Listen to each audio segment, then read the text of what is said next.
escape da Fiorino aí, ó. Da lateralzinha aqui no baú, ó. Feito aqui na mini escape, ó. Suportes na carroceria, espelhos dobrados na máquina 2 polegadas.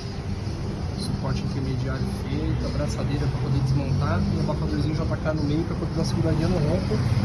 Vou ficar aqui um negócio muito exagerado. Tá? Aí, o próximo vídeo vai ser ligado andando.